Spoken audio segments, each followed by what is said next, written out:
Welcome to mom's kitchen.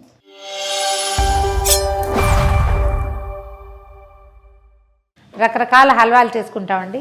ఈజీగా చేసుకునేది సొరకాయ, బూడిద గుమ్మడికాయ, క్యారెట్ హల్వా చేస్తాం. తర్వాత ఏమో మనకి ఇవి దొరుకుతాయి కదా, ఎర్రదుంపలు దొరుకుతాయి హైదరాబాద్లో, గాజర్ హల్వా చేసుకుంటాము. తర్వాత సగ్గుబియ్యం హల్వా చేసుకోవచ్చు, సేమియా హల్వా, తర్వాత ఇవన్నీ మామూలే కదా. అయితే కొంచెం డిఫరెంట్గా ఉండే హల్వా చేసుకోవచ్చు అండి. బొప్పాస్కాయ హల్వా, పాపయ్యతో కనుక హల్వా చేస్తే అది పప్పాస్కాయ అని తెలియని కూడా తెలియదు, ఎంత బాగా వస్తుందో. దేవుళ్ళకి వాటికి కాదు కానీ నైవేద్యంగా చెయ్యరు సాధారణంగా, కాయలతో వాటితో చేసేవి. మనం సాయంకాలం ఈవినింగ్ ఏదైనా చిన్న పార్టీ ఉంటే దాంట్లోకి డిఫరెంట్గా ఈ హల్వా చేసుకోవచ్చు. హెల్దీ కూడా. బొప్పాస్కాయ తినని పిల్లలు పెద్దలతోటి చక్కగా తినిపించేసేయచ్చు. ఈ బొప్పాసని పచ్చిగా ఆకుపచ్చగా ఉన్న కాయ అయినా తీసుకోవచ్చు. ఆకుపచ్చకాయని నిన్న కోసామనుకోండి, ఇవాళ కొంచెం దోర వస్తుంది, కొంచెం కలర్ మారుతుంది, కొద్దిగా ఎల్లో కలర్ వస్తుంది, దాంతో కూడా చేసుకోవచ్చు. ఎక్కువ ఎల్లో అయితే పండుబాకు వచ్చేసి అంత బాగుండదు. పచ్చిగా ఆకుపచ్చగా ఉండి గట్టిగా ఉన్నది అన్నీ కోరేసి హల్వా చేసుకోవచ్చు. మనం కొబ్బరి కోరేదాంతో లేదా క్యారెట్ కోరేదాంతో ఇట్లా సన్నగా ఇలా వచ్చేలాగా కూర పెట్టేసుకోండి. కూర ఎప్పుడు ఎంత కూర ఉంటే దాంట్లో కనీసం సగానికి పైగా పంచదార వేయాలి. బెల్లం కూడా వేసుకోవచ్చు, మందే చాయిస్. దీంట్లో బొప్పాస్కాయలు కాసిన పాలు పోస్తే ఆ బొప్పాసులో ఉండే ఒక కస వాసన ఉంటుంది కదా, అది తగ్గిపోతుంది. ఒక మూకుడు పెట్టి కొంచెం నెయ్యి వేసి అందులో కొంచెం మనం ఇందులో వేసుకోవడానికి బాదం పప్పులు, జీడిపప్పులు, కిస్మిస్లు, పిస్తా పప్పులు, చారపప్పు, మీ దగ్గర ఏముంటాయి అవి, మన దగ్గర ఉన్న వాటిని వేయించేసి పక్కన పెట్టేసుకుందాం. ముందు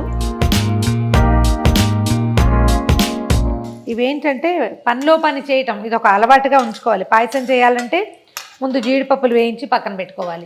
అదే గిన్నెలో టైము, గిన్నెలు, ఫ్యూయల్ అంటే గ్యాస్ అన్నీ కలిసి వస్తాయన్నమాట.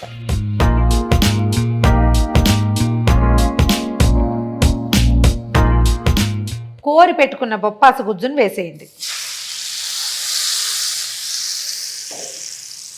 చిన్న ఎల్లో కలర్ వచ్చింది, బయట ఆకుపచ్చగానే ఉంది కానీ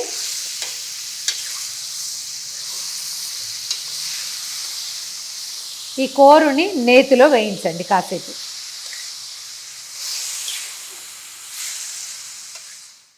బొప్పాసు గుజ్జుని కమ్మని వాసన వచ్చేదాకా వేయించండి. ఇప్పుడు 2 మెథడ్స్ యాప్ చేయొచ్చండి.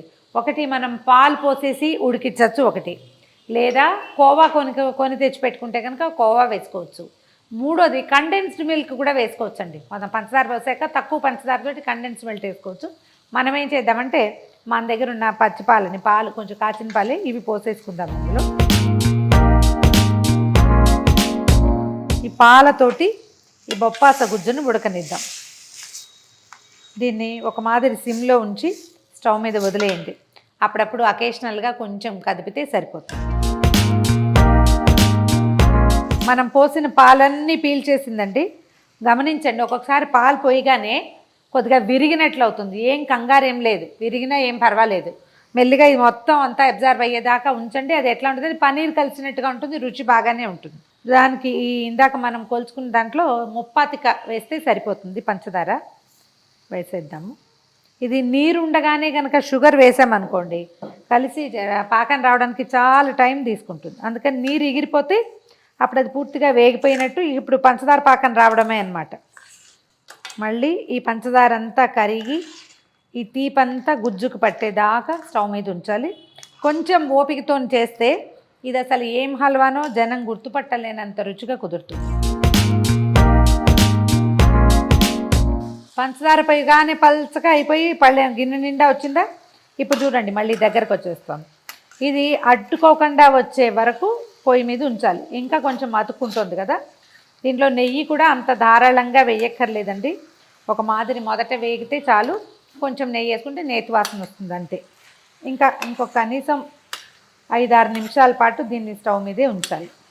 ఇది కొంచెం పింక్ కలర్లో అలా కావాలంటే కోరేటప్పుడే చిన్న బీట్రూట్ ముక్క, ఒక చిన్న ముక్క కోరి దీంతో పాటు వేస్తే బీట్రూట్ వాసన ఏం రాదు, పపాయాలో కలిసిపోతుంది, కలర్ మారుతుంది అనమాట. ఫుడ్ కలర్ వేయకుండా చాయిస్ మందే, కావాలంటే చేయొచ్చు. అయిపోయిందండి. ఇది చూడండి, మనం వేసిన నెయ్యి కనపడుతుంది, పాత్రకి అతుక్కోకుండా వస్తుంది. ఇది చల్లారాక కూడా చక్కగా సెటిల్ అయ్యి బాగుంటుంది. ఇందులో మనం ఏం పప్పులు వేయలేదు కదా, పొళ్ళు వేయలేదు, రవ్వలు లేవు, కాబట్టి టెక్స్చర్ మారదు. ఎలా ఆపేమో ఇంచుమించుగా అలాగే ఉంటుంది. ఇప్పుడు ఏం చేద్దామంటే స్టవ్ ఆపేసి కొంచెం ఏలక పొడి వేసుకుందాం ఇందులో. ఒకవేళ వెనిలా ఎసెన్స్ ఉంటే ఫ్రూట్ ఎసెన్స్ ఏదైనా వేసుకోవచ్చు. వెనిలా వాసన చాలా బాగుంటుంది, ఫ్రూట్ ఎసెన్స్ వేసుకున్నా బాగుంటుంది. మన చాయిస్. మనకి ఇది వద్దనుకుంటే, ఏలక వాసన వద్దంటే ఫ్రూట్ ఎసెన్స్ ఒక డ్రాప్ వేసుకోవచ్చు. మన బెంగళూరు ఆ వైపు ఏదైనా ట్రిప్కి వెళ్ళినప్పుడు అంటే వెనిలా పాట్స్ దొరుకుతాయి. ఇదంతుంటే సన్నగా నల్లగా వేర్లాగా, దాన్ని తీస్తే దాని లోపల ఉండే వెనిలా, ఫ్రెష్ వెనిలా కనుక కొంచెం వేస్తే ఎంత బాగుంటుందో వాసన. 2-3 రోజులైనా మన చేతిని ఆ వెనిలా పాడు వాసన వదిలిపెట్టదనమాట. పప్పులు వేయించి పెట్టాం కదా, ఇవి వేసేద్దామండి. ఇది చూడండి, ఇది మనం బొప్పాస్కాయతో చేసామంటే ఎవరైనా నమ్ముతారా అసలు? ఇలా వేడిగాను బాగుంటుంది. చల్లారాక కొంచెం ఫ్రిడ్జ్లో పెట్టండి. ఫ్రిడ్జ్లో ఉంటే ఎక్కువ టేస్టీగా ఉంటుంది, కొత్తగా ఉంటుంది. 3-4 రోజులు అవలీలగా నిలవ ఉంటుంది, ఏం పాడవదండి. మనం హల్వాలాగానే, సొరకాయ హల్వా వాటిలాగానే ఉంటుంది.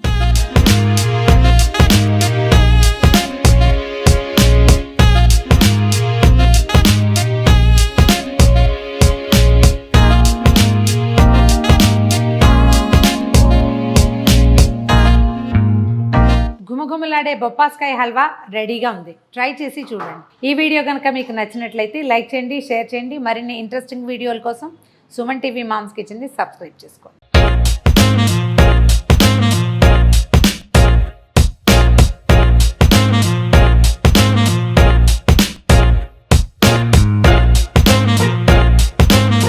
Welcome to mom's kitchen.